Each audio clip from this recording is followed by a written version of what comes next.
तुम अपने exam hall में बैठे हो और हाथ में तुम्हारे बोर्ड एग्जाम का पेपर आ चुका है। क्वेश्चन नंबर 1 देखते ही तुम्हारा माइंड बोलता है, अरे ये तो पढ़ा था मैंने। तुम सोचते हो कि चल थोड़ी देर बाद याद आ जाएगा, दूसरा क्वेश्चन देख लेता हूँ। उसमें भी सेम यही प्रॉब्लम आती है, तुमने पढ़ा तो था पर याद ही नहीं आ रहा। और ऐसे ही देखते देखते तुम सारे क्वेश्चंस को पढ़ लेते हो पर तुम्हें कुछ याद ही नहीं आता। तुम्हारी हार्ट बीट तेज होती है, कॉन्फिडेंस 0 हो जाता है और फिर माइंड में एक ही क्वेश्चन आता है कि यार मैंने इतना सब तो पढ़ा था लेकिन वो सब याद क्यों नहीं आ रहा मुझे। अब या तो ये तुम्हारी फ्यूचर की सिचुएशन होगी या फिर तुम ऑलरेडी इसको फील कर चुके हो। अगर ये ऑलरेडी तुम्हारे साथ हो चुका है तो ये वीडियो तुम्हारी लाइफ को चेंज करने वाली है।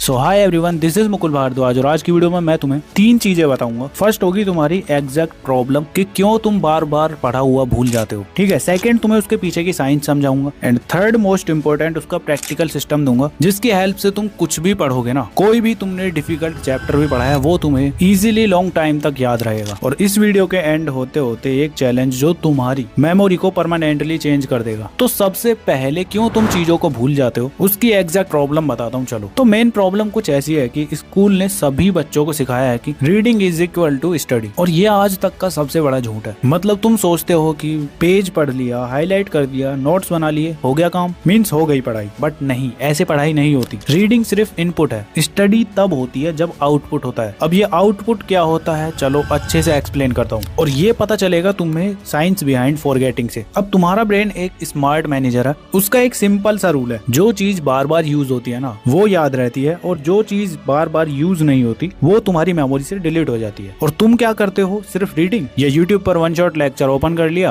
और देखते रहे बस। इसमें तुम्हारा यूज इज इक्वल टू 0 होगा, इसीलिए तुम्हारे माइंड को लगता है कि ये इन्फॉर्मेशन तो इम्पोर्टेंट नहीं है, छोड़ो। यही प्रॉब्लम सभी बच्चों के साथ होती है। तो सिंपल वर्ड में फॉरगेटिंग कर्व को समझो। अब तुम्हारा माइंड 24 आवर में 70% चीजों को भूल जाता है। मतलब तुमने जो भी पढ़ा है उसको तुम 24 आवर में भूल जाओगे और एक वीक के अंदर 90% चीजों को भूल जाओगे तुम। और इसीलिए तुम्हें लगता है कि मैं भूल जाता हूँ। तो अब तुम बोलोगे कि भैया करे क्या, सही तरीका क्या है इसका। तो मेरी जान, इसमें एंट्री होती है तुम्हारी प्रैक्टिकल सिस्टम की। यहाँ से तुम्हारी वीडियो बहुत ही ज्यादा इंपॉर्टेंट है, बिकॉज यहाँ से स्टार्ट होगा तुम्हारा रीड, रिकॉल एंड राइट। ये 3 वर्ड याद रख लो, यहीं से तुम अपनी पूरी मेमोरी का गेम पलट रहे होगे। रीड, रिकॉल, राइट, इन तीनों को एकदम अच्छे से समझाऊंगा। उससे पहले तुम्हारे पास ये 3 चीजें होनी चाहिए। फर्स्ट तुम्हारा एनसीईआरटी, सेकंड तुम्हारा previous year questions and third sample question papers. Sample question paper का मैंने तुम्हें ऑलरेडी बता रखा है, लेकिन प्रीवियस ईयर क्वेश्चंस के लिए बहुत सारे बच्चे पूछते हैं कि पीवाईक्यूज मिलेंगे कहाँ। तो उसके लिए तुम्हें लेना है एमटीजी का ये चैंपियन बुक। अब इसके अंदर तुम्हें प्रीवियस ईयर क्वेश्चंस के साथ साथ बहुत सारी चीजें मिलेंगी, जैसे ट्रेंड एनालिसिस, जो तुम्हारे 2016 से लेकर 25 तक किस चैप्टर से कितने क्वेश्चंस आए हैं ये तुम्हें देखने को मिल रहा होगा। और साथ में तुम्हें रैपिड रिवीजन, जिसके हेल्प से मिनटों में तुम अपना रिवीजन कर सकते हो। और साथ में तुम्हें इसके अंदर ब्रेन मैप्स भी मिलने वाले हैं। हर चैप्टर का तुम्हें अलग अलग ब्रेन मैप मिलेगा। और topic wise and chapter wise तो प्रीवियस ईयर क्वेश्चंस तो तुम्हें इसके अंदर ऑलरेडी मिलेंगे। साथ में तुम्हारा सेल्फ असेसमेंट, जिससे कि तुम्हें पता चलेगा तुम्हारी प्रिपरेशन कैसी चल रही है। और भी बहुत कुछ, जैसे प्रैक्टिस पेपर, जिसके अंदर तुम्हारे 50% कॉम्पिटेंसी बेस्ड टाइप क्वेश्चंस होंगे, जैसा कि तुम्हारे बोर्ड एग्जाम में आते हैं ना, उसी टाइप के। तो इसको लेने के लिए टाइम वेस्ट बिल्कुल भी मत करो, इतना कुछ तुम्हें इसके अंदर मिल रहा है। अभी ऑर्डर कर लो, लिंक मैं तुम्हें डिस्क्रिप्शन में दे दूंगा या फिर पिन्ड कमेंट में। और इस वीडियो के बाद अभी मंगा लेना सभी सब्जेक्ट के लिए,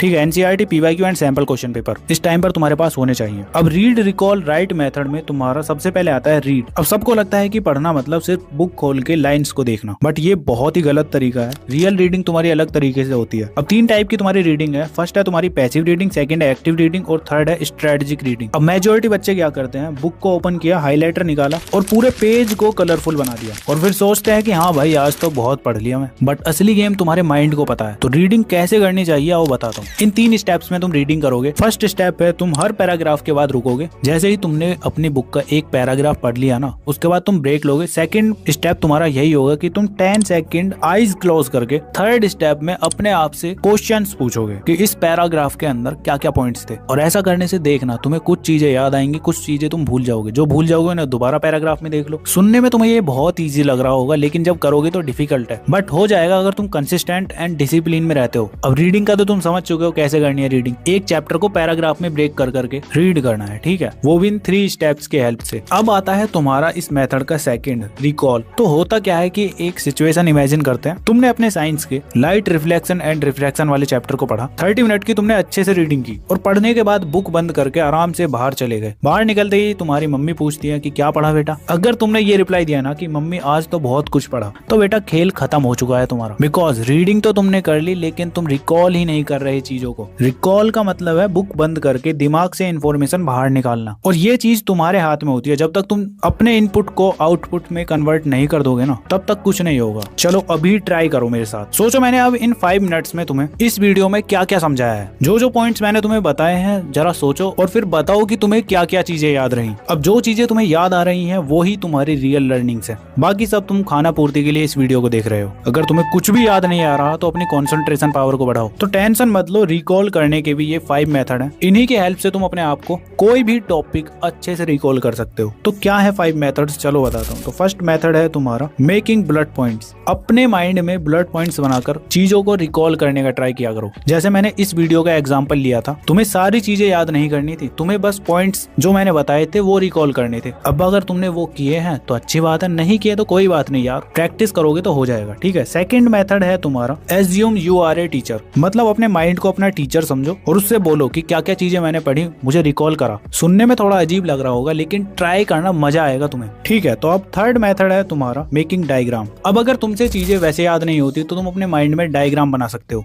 या फिर एक रफ पेज पर भी बना सकते हो, बिकॉज हमारा माइंड डायग्राम्स को ज्यादा अच्छे से समझता है जल्दी। अगर तुमने अपने टॉपिक का डायग्राम बना दिया ना तो तुम उन चीजों को कभी नहीं भूलने वाले। ठीक है। फोर्थ मेथड आता है तुम्हारा फ्लैश क्वेश्चंस। अब तुम्हें अपने माइंड से बस 3 क्वेश्चन पूछने हैं, what, why, how. In 3 question से ही तुम अपने आप को पूरे चैप्टर को रिकॉल करा सकते हो। जैसे एग्जांपल, फोटोसिंथेसिस क्या है, क्यों इम्पोर्टेंट है और कैसे होती है। बस इन 3 क्वेश्चंस के आंसर ढूंढ लो, मतलब अपने आप को बता दो, हो जाएंगी चीजें रिकॉल। ठीक है। इसके बाद फिफ्थ मेथड है तुम्हारा टीच योर फ्रेंड। अगर तुम्हारा कोई सपोर्टिव फ्रेंड है तो उसको भी समझा सकते हो तुम उस टॉपिक को, उससे भी बहुत ज्यादा चीजें रिकॉल होती हैं। अगर कोई नहीं है तो एक काम करना, मिरर के सामने खड़े होना, तब अपने आप को उस टॉपिक को एक्सप्लेन करना। बस means recall is equal to exercise for brain. Reading से बस तुम अपने माइंड में इनपुट डालते हो, आउटपुट तुम्हारा रिकॉल और राइट से ही आएगा। तो थोड़े थोड़े डॉट्स कनेक्ट कर रहे हो ना तुम। अभी तक क्या गलती कर रहे थे, सिर्फ रीडिंग कर रहे थे, रिकॉल नहीं कर पा रहे। टेंशन मत लो, अभी तो वीडियो में बहुत कुछ बाकी है मेरी जान, बस बने रहो मेरे साथ। आज तुम्हारी मेमोरी बाकी बच्चों से 10 टाइम्स स्ट्रॉन्गर बन रही होगी। अब रीड, रिकॉल, राइट में तुम्हारा पार्ट आता है राइट वाला।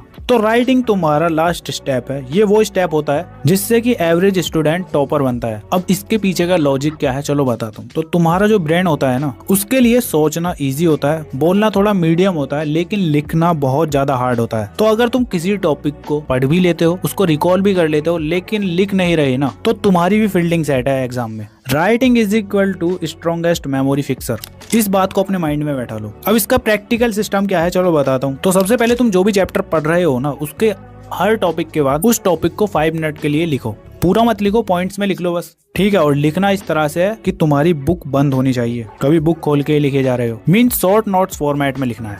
एग्जाम्पल, तुमने हिस्ट्री का कोई चैप्टर पढ़ा, अब तुमने उसको रिकॉल भी कर लिया, उसके बाद तुम उसको कुछ इस तरह से लिखोगे। सबसे पहले तुम उस चैप्टर के कॉजेज, उसके बाद इवेंट्स एंड उसके बाद रिजल्ट्स। इन 3 चीजों को एक पेज पर ही लिखोगे। पूरा डिटेल में नहीं लिखना है, पॉइंट्स और हेडिंग में लिखना है बस। और एक पेज से ज्यादा नहीं होना चाहिए। अगर ज्यादा लिखना है तो उसके लिए सैंपल क्वेश्चन पेपर्स और PYQs है ना। जब तुम उन क्वेश्चंस की प्रैक्टिस करोगे तो उनका आंसर तो लिखोगे ही ना, तो तब लिखना आंसर्स को अच्छे से, है ना। और अगर आंसर राइटिंग भी तुम्हारी एकदम बिल्कुल 0 है, उसके लिए भी कमेंट कर देना, मैं नेक्स्ट वीडियो बना दूंगा। अब तुम्हारी ये रीड, रिकॉल, राइट वाला मेथड सब्जेक्ट वाइज बताता हूँ चलो। तो सबसे पहले आता है तुम्हारा मैथ्स। तो मैथ्स के अंदर तुम्हें सिंपली एग्जांपल्स को रीड करना है, स्टेप्स को रिकॉल करना है और राइट विदाउट सीइंग, मतलब कि बगैर देखे क्वेश्चंस को सॉल्व करना है। फिर ऐसी साइंस के अंदर भी तुम्हारी ये तीनों चीज अप्लाई होती हैं। सबसे पहले तुम्हें रीड कॉन्सेप्ट, सेकंड तुम्हारा रिकॉल एंड थर्ड तुम्हारा होगा राइट एक्सप्लेनेशन। ठीक है, समझ गए ना। अब इसको भी समझाने की जरूरत है क्या। ऐसे ही तुम्हारा सोशल साइंस आता है, इसके अंदर तुम्हें एक चैप्टर के लिए ये तीनों मेथड यूज करने हैं। फर्स्ट तुम्हारा रीड स्टोरी, सेकंड होगा तुम्हारा रिकॉल टाइमलाइन,